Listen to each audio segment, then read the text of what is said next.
مساء النور على الجميع. وصفتنا لليوم طريقة عمل صلصة من الطماطم وتخزينها لأطول مدة ممكنة. طريقة اقتصادية ومختصرة في نفس الوقت. صلصة الطماطم لكل الوصفات، للطواجن والبيتزا وحتى المعجنات، ناجحة 100% وبطريقة بسيطة ومختصرة. ومن الممكن ان احنا ناخدو اكبر كمية ونخزنوها لمدة من 6 شهور حتى لسنة. وتنحب نذكركم لا كنتي اول مرة تزوروا القناة فما تنسوش تضغطوا على زر الاشتراك باش يوصلكم كل جديد. ونقولوا بسم الله ونبداو بالمقادير ديال الوصفة. عندي تقريبا في وصفتي لليوم 4 كيلو من الطماطم طازجة اللي غنحتاج نغسلها بالماء والخل ونشيل ليها البزر الاخضر اللي موجود عليها.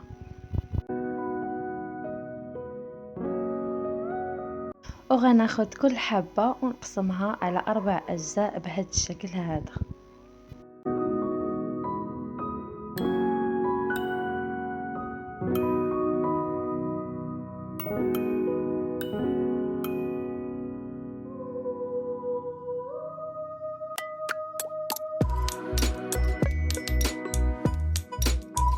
غنضيف الطماطم للطنجرة وغنضيف ليها تقريبا 3 الكيسان ديال الماء ديال القياس ديال كأس العنبة، وغنوضعها على النار لمدة تقريبا ربع ساعة.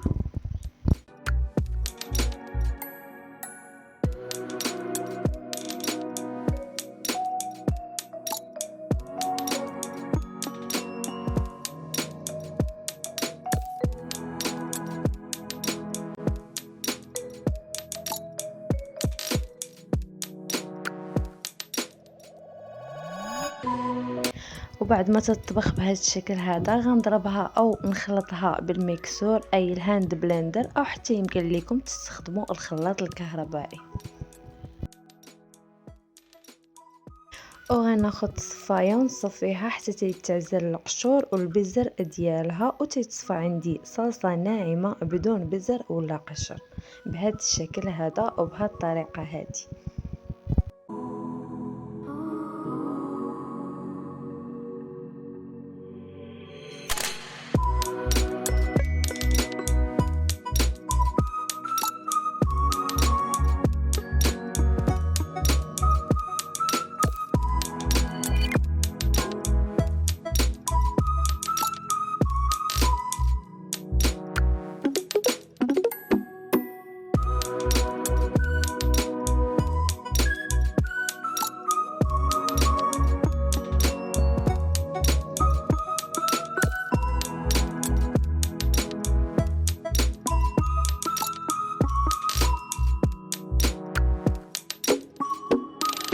تتصفى عندي صلصة طماطم ناعمة وبدون حتى أي إضافات تانية، صلصة تتنفع لكل الوصفات، واللي غير نرجع كذلك نوضعها بنفس الطنجرة ونخليها على نار هادية لمدة ديال 45 دقيقة حتى تتقلص الماء اللي ضفنا ليها بالأول.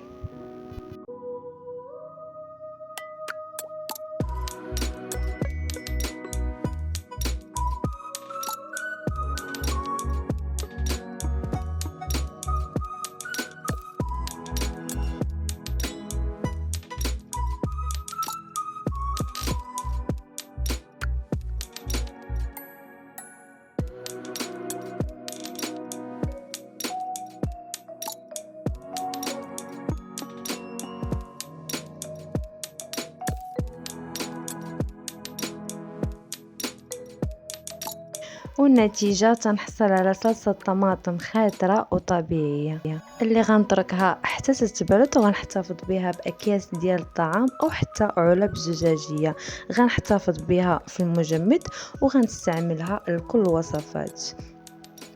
طريقة جد مختصرة وفي نفس الوقت اقتصادية، وخصوصا للشهر الكريم شهر رمضان الكريم.